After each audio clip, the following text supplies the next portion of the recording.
the Potter's House, they say that they are doing this because they've seen firsthand how many families here in North Texas are struggling with budgeting for groceries. Boeing knows that in order to regain the public's trust, it's going to have to do some major changes. California police have asked us to move back about 100 yards to their command post. Right now, there are search dogs out there. We've seen a helicopter flying around. This was a thunderstorm that packed hurricane force winds. I want to show you what some of the high rises here in downtown Houston look like. Take a look up there. It looks as if someone might have taken a brick and gone window by window. The most recent polls show 4 out of 5 Republican primary voters here in Texas plan to back Trump. I want to start with where we are right now. We are in front of the student union. That's about 100 to 150 yards from where they built that encampment over in Chess Plaza here on UTD's campus. City leaders estimate about 60,000 people are impacted by this. Police say that this started as a mugging here in this parking lot. This massive tree uprooted and toppled over. The good news is that it did not land on the home back here, but it is blocking the entire entryway. Well, I think all Southwest loyalists breathed a big sigh of relief when CEO Bob Jordan announced that they will not be getting rid of their beloved free 2-check bag policy. You know what? I wasn't sure what to expect. And I just remember the moment that totality hit. And you know, you feel that strangeness kind of leading up to that moment. And then it's just this truly amazing, remarkable spectacle that we got to see up here. I searched high and low for these pants, so I'm glad that I was able to find them. But so many people talking about how much money they've spent on their outfits and really in preparation for this concert. They found that to comfortably afford a mortgage here in North Texas, keyword here is comfortably. That man told us that he was on his way home along FM 731 and FM 917 when he saw the aftermath of that wreck and knew he had to stop and do something. This is the High Court's first major firearms ruling since the 2022 Bruin decision that vastly expanded gun rights. And Speaker of the House Mike Johnson has already came out and said this plan will be dead on arrival. Now, that blast damaged hundreds of homes, shattering glass, caving in ceilings, even knocking some houses off of their foundation. Newborns are, of course, a bundle of joy, but also a lot of work. Parenting experts say you're probably doing a couple of things to make it even harder. This was our first luau. This was in 1983. Fresh off a flight from Maui and settling back into their home in Dallas. The first time we went to Maui. Carol and Tony Ruggieri are surrounded by reminders of brighter times. We have them all through the years. And where they call their happy place. We've owned a place in Maui since 1989. It's really home. It's part of our soul. The couple spends about 4 months out of the year on the island. They had just finished hosting their children and grandchildren when they received a weather alert early last week. We knew that the hurricane was coming and we were going to have big winds. Still, they say there was no indication of the devastation to come. Everything happened on Tuesday. We lost power about 5 a.m. The cell lines went down next, cutting communication. At what point did you realize the scope of the devastation that was happening there? Day or two, because you guys were getting the news. We were getting nothing. Their home untouched. The old downtown hotel by the harbor is gone. The bulk of the destruction about 10 miles away in historic Lahaina. Their cars are burned up. The boats were burning up in the harbor. It's the deadliest U.S. wildfire in more than 100 years. The death toll now sits above 90. Thousands are displaced as aid pours onto the island. They're coming in by boat, they're coming in by helicopter, they're coming in by plane. Carol started doing volunteer work, but eventually the Ruggieris made the hard decision to come home. More helpful to just let the resources that are available be used for those who really, really need it. Those people and that vibrant community. I think those memories. Now in their hearts as they watch from the mainland. Those memories are the hardest thing. In Dallas. This is by far the craziest thing. I'm Janel Forte. This is my brother, Jesse. This is Lorena, his wife. Delia Rosales, my brother with Anthony Stephanie, looks to these photos for comfort. It's very hard. It's hurting a lot. The memories attached to them. We were always together, traveling together. Are all that's left.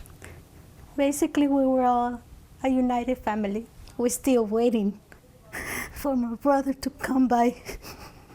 He doesn't show up.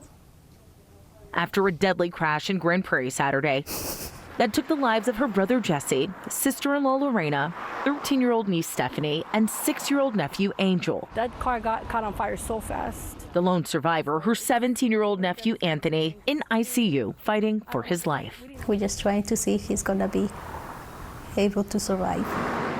They were in Six Flags. They went to a Panda Express. They were riding down Beltline when police say 2 cars street racing ran them off the road. The way they left from this world is devastating. Yvette Acosta was pumping gas when it happened. And I just heard a real loud bang, like an explosion. And I saw the vehicles roll, 2 people get ejected, and the vehicle just caught on fire so fast. Cell phone video shows the fiery aftermath. I haven't been able to sleep because I hear the screams of the people. 2 men, 20-year-old Jaime Mesa and 22-year-old Anthony Morales, are both in custody, charged with multiple felonies in connection to the crash. They're gone. And they're gone forever. And I know they're in custody, supposedly, but they're not gonna bring them back. A sad truth the Rosales family is having to cope with. In Grand Prairie, I'm Janel Forte. I mean, it looked like a war zone. The remnants are everywhere. Everywhere. A car bumper, That's the bumper. The trash was everywhere. trash littered down the street, Scattered all the way across. It was trash day for us. All the way across. and crews fixing damaged power lines. I don't know the details on what led up to it. I just know that today I'm living the nightmare. A nightmare that left Jasmine Corbin with a totaled car. I always back into the driveway. Yeah, I have to take care of it from there on my own. Knocked down 2 poles. But even more devastating, ended a teen's life. Crashed up there in the yard. It was just before 9 Sunday night. I'm in the living room with my 2-year-old son. Next thing I know, I hear a loud, like really loud boom, and then the lights go off. She called 911, grabbed her gun, waited a few minutes, then went outside. There was a young man in this yard over here next door to me. He was screaming out that I need an ambulance. My brother, he's been shot. He's not gonna make it. I need somebody to hurry up. In the driver's seat, 17-year-old Kamir McChristen, a junior at Carter High School and a standout on the football team, where he wore jersey number 55. This young man, great football player, just an unfortunate circumstance. Now, Police don't know where the teens were coming from, they were going about 80 miles per hour or so coming from that direction. but they ended up here on Easter Ave in Dallas. These 2 poles right here are brand new. They were snapped in half. There was so much live wire. It's unbelievable. Came through this way, skid through here. Monday, those poles fixed, Right, and the tracks keep going. power and internet back on. This is where the vehicle was at right here. Multiple pieces of the car are right here. But the sad situation 'Cause I've been up all night. is still lingering.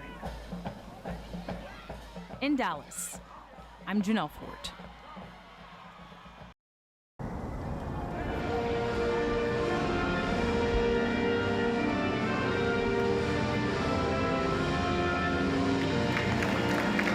Let them tell it. Come on, Belle. This year's LD Bells women's basketball team isn't the tallest or most athletic. Nice assist, Gracie. Good job, team. Parents who have watched them all season will say they're not really all that flashy either. I don't think they walk around thinking like, oh, we're all big and bad. What they do have is fundamental skills. Yes, let's go. Grit. Oh, nice pass. And a lot of heart. These other teams, they have like D1 recruits, and it's me. But on our team, it's us. The team, without a single D1 commit, finished the season 30-5. At one point, ranked 11th in the state. We didn't expect it to be this good. Here we go. Come on, Joyce. Come on, Joyce. Neither did head coach Andy Bloodworth. No way in the world I thought we would be sitting here with 29 wins this year. All right, read. That momentum snapped when senior guard Anise Williams tore her ACL. Good job, team. The 3rd tear on this team this season. It sucks, but I want them to know that I'm there for them as a teammate on the bench. But if she needed a lesson on adversity or overcoming an injury like this, All right, here we go. all she had to do There you go. Good. was look at her coach. He had to work and show people that he is a threat, Good. May have to go get it back. Get it back. Good. especially with, his leg. He has one leg. But Sorry. Here we go. You see, watching Bloodworth on the sideline at a game, you would never know that he wears a prosthetic leg. Good, good, good. Nice job. He's had it for almost 25 years. Going all the way back to when it first happened, just noticed a little bit of swelling in the back of my ankle. The former college athlete was just 25 and in his first year of teaching. Fast forward, jumping through a lot of hoops, a lot of biopsies, we get the word that it is cancer. And, doctors gave him two options. Do you keep your leg and never remember it the way it was? We'll go in and scoop the tumor out, and you're going to have roughly 30-40% chance of survival. Or we can be more aggressive. And I said, let's go. Let's get it done. It's no decision. Come set it, Joyce. Good, T. He amputated his lower leg, followed by 17 rounds of chemo. Spin and pin, spin and pin. Come on, Gracie. Then word Coach Bloodworth was cancer-free. Good, nice job, nice job. Good job. Honestly, it was the hardest thing I've ever had to do. I wouldn't wish that on anybody. I'm glad it's over, but it makes you stronger. It makes you stronger. It makes you appreciate the small things. The small things, like being able to step in to help with a drill at practice. You got Gracie, you got Gracie. Good drive. It comes down to the little things like we always talk about. And teaching young athletes important lessons. Himself just walking there is just telling us that no matter what you face, no matter what adversity you face, you're going to be okay. Good, hustle back. Lessons in winning at life. Get the rebound there. Yeah, Manny! They're getting even from a coach who's lost so much. Nice job, nice job.